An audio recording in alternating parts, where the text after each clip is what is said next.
चलिए जानते हैं देश और दुनिया की आज की काम की सिलेक्टेड महत्वपूर्ण 50 बड़ी खबरों को सिर्फ 10 मिनट में। पर अभी तक इस वीडियो को लाइक नहीं किया तो वीडियो को लाइक कर दीजिए और इस चैनल को सब्सक्राइब कर दीजिए। केजरीवाल के घर के बाहर हिंदू शरणार्थियों का प्रदर्शन। कल कहा था शरणार्थी आए तो चोरियां लूट बढ़ेगी, आज बोले हमारे हक की नौकरी उन्हें दी जाएगी। पाकिस्तान से आए हिंदू शरणार्थी गुरुवार को दिल्ली के मुख्यमंत्री अरविंद केजरीवाल के घर के सामने प्रदर्शन कर रहे हैं। इन शरणार्थियों में केजरीवाल के उस बयान को लेकर गुस्सा है जिसमें उसने कटुक बयान दिया है। संदेश खाली में शाहजहां शेख के ठिकानों पर ईडी की रेड। जमीन हथियाने से जुड़े केस में तलाशी, सुरक्षा के लिए सेंट्रल फोर्स भी साथ मौजूद। प्रवर्तन निदेशालय की टीम गुरुवार को टीएमसी से निकाले गए विधायक शेख जहां से के कई ठिकानों पर छापेमारी जारी है। संदेश खाली के नाम खाली घाट से सटे घरों पर छापेमारी जारी है। दुनिया के सबसे ताकतवर रॉकेट की लॉन्चिंग शाम 5:30 बजे। पहले दूसरे टेस्ट में स्टारशिप में विस्फोटक हो गया था। 1 घंटे का होगा मिशन। दुनिया के सबसे ताकतवर रॉकेट स्टारशिप पर तीसरे टेस्ट आज 14 मार्च को शाम 5:30 बजे होगा। एलन मस्क की कंपनी स्पेस एक्स ने इस रॉकेट को बनाया है। यह मिशन 1 घंटे 4 मिनट की होगी। भारत से रिश्ते पर चीन बोला आपसी भरोसे की जरूरत। भारत के साथ हमारे रिश्ता मजबूत है, सीमा विवाद से इन पर कोई असर नहीं होगा। चीन का कहना है कि भारत के साथ सीमा विवाद दोनों देशों के द्विपक्षीय संबंधों का ये अलग पक्ष है और ये अलग मामला है। भारत से रिश्ता हमारे बहुत अटूट और पुराने भी है, इस पर भरोसा जताने की ही बस बात बाकी है। थोक महंगाई दरें घटकर 0.20% हुई है। बीते 4 महीनों में सबसे कम, लेकिन खाने पीने के सामानों के दाम बढ़े। भारत की थोक महंगाई फरवरी में कम होकर 0.20% पर आ चुकी है।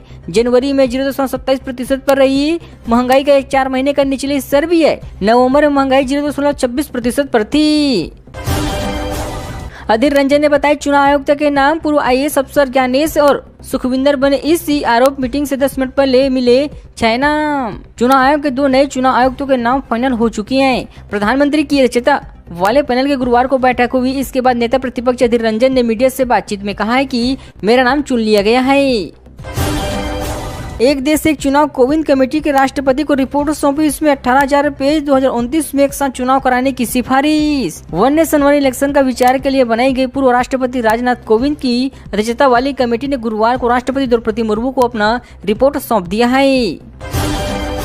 CAC पर शाह बोले लोग ममता का साथ नहीं देंगे, वे राष्ट्रीय सुरक्षा पर राजनीति कर रही है, उन्हें घुसपैठी और शरणार्थियों का अंत नहीं पता है। गृह मंत्री अमित शाह ने सिटीजन अमेंडमेंट एक्ट पर चल रही पॉलिटिक्स पर बात रखी है। शाह ने CCA का विरोध कर रही बंगाल की मुख्यमंत्री ममता बनर्जी को लेकर कहा कि वह सरकार के खिलाफ जा रही है और जनता ये भली भांति जानती है। किसानों का दिल्ली कूच। राकेश टिकैत के बेटे को रोका तो हाईवे पर हुक्का चौपाल लगाई। डासना में ट्रेन रोकने पर हंगामा। दिल्ली के रामलीला मैदान में आज किसानों की महापंचायत होने लगी है। संयुक्त किसान मोर्चा ने महापंचायत बुलाई। यूपी, हरियाणा, पंजाब के किसान रामलीला मैदान पहुंचे हुए हैं। कई बड़े नेता और किसान कल रात से ही पहुंच चुके हैं। इसी बीच नोएडा गाजियाबाद में धारा 144 लागू कर दिया गया है। MP में मोदी शाह का 50-50 फार्मूला। जितने नए को मौका उतने पुराने पर भरोसा। छिंदवाड़ा में नया गेम। 8 सवाल में बीजेपी का पूरे प्लान। भाजपा ने लोकसभा चुनाव के लिए प्रत्याशियों की दूसरी लिस्ट में मध्य प्रदेश को कोई चौंकाने वाला चेहरा घोषित कर फिर से चौंका दिया है। बची हुई 5 सीटों में छिंदवाड़ा की एकमात्र ऐसी सीट है जहां पार्टी किसी भी तरह का फैसला ले सकती थी, लेकिन वहां कमलनाथ के सामने 2 बार विधानसभा चुनाव हार चुके चेहरे को फिर से मौका देकर नया गेम खेल दिया है। एक्सपर्ट का दावा, समुद्र की खाई में दफन NH 370 पायलट ने प्लानिंग के साथ विमान क्रैश किया। 10 साल पहले लापता हुआ था। मलेशिया एयरलाइंस का लापता विमान NH 370 आज की रहस्य बन चुका है। यह मार्च 2014 में कुआलालंपुर से बीजिंग के लिए रवाना होने के बाद गायब हो गया था। अब इसकी गुत्थी सुलझती नजर आ रही है। एक्सपर्ट का कहना है कि प्लेन के कैप्टन ने विमान को जानबूझकर क्रैश कराया है। उज्जैन स्टेशन से महाकाल मंदिर तक बनेगा रेपो रेट। कैबिनेट बैठक में फैसला। यूनिवर्सिटी कर्मचारियों को 7वें वेतन आयोग के आधार पर पेंशन मंजूर होगा। उज्जैन रेलवे स्टेशन से महाकाल मंदिर समेत मध्य प्रदेश के 4 प्रमुख धार्मिक स्थलों का श्रद्धालुओं को रेपो रेट सुविधा मिलेगी। चित्रकूट का विकास अयोध्या की तर्ज पर करने के लिए चित्रकूट विकास प्राधिकरण बनेगा। इसके अलावा न्यायालयी कर्मचारियों को 7वें वेतन आयोग के आधार पर पेंशन दी जाएगी। मुख्यमंत्री डॉक्टर मोहन यादव कैबिनेट की बैठक में गुरुवार को इन सभी फैसलों को लेकर हरी झंडी दिखाई है।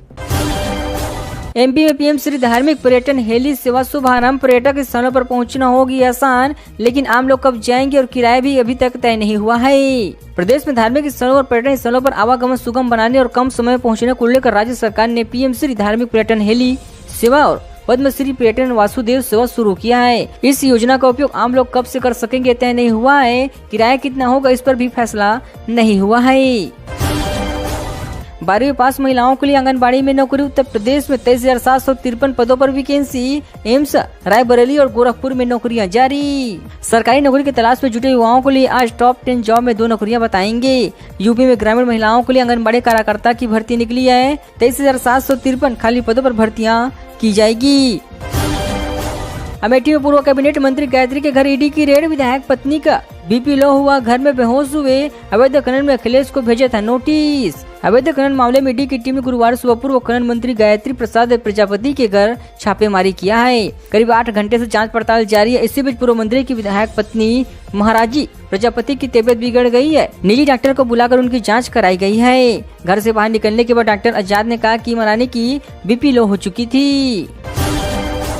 बस से 58 किलो चांदी बरामद, 2 हुए गिरफ्तार। वाहन जांच के दौरान बस से ली गई थी तलाशी। 40 लाख का पायल आगरा से छपरा ले जा रहे थे। गोपालगंज की पुलिस ने वाहन जांच के दौरान एक बस की तलाशी ली है। तलाशी के दौरान 40 लाख की 58 किलो की चांदी पायल बरामद किए गए हैं। 2 तस्करों की गिरफ्तारी भी हुई जो आगरा से छपरा चांदी ले जा रहे थे। फिलहाल गिरफ्तारी तस्कर से पुलिस पूछताछ कर रही। बस और चांदी को जब्त कर लिया गया है।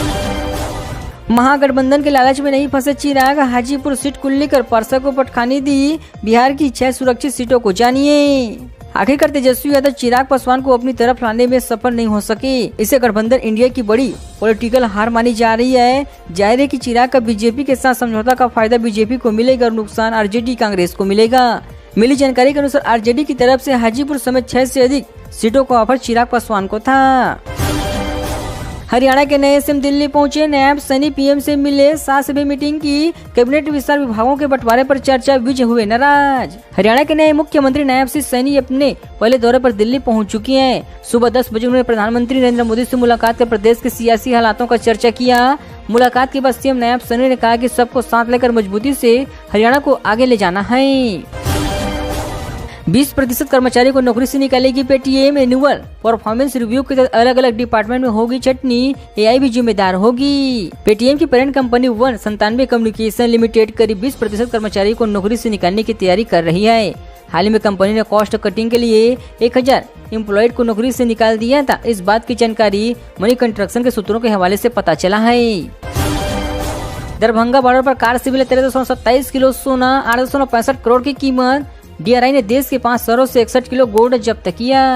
दरभंगा मुजफ्फरपुर बॉर्डर एरिया के राजस्व खुफिया निदेशालय ने एक कार से 1327 किलो सोना जब्त किया है। इसकी कीमत 865 करोड़ है। साथ ही मुजफ्फरपुर से 2 लोगों को गिरफ्तार किया है। ऑपरेशन राइजिंग सन के तहत डीआरआई ने देश के 5 शहरों को 40.8 लाख करोड़ की मुनाफा कराई है।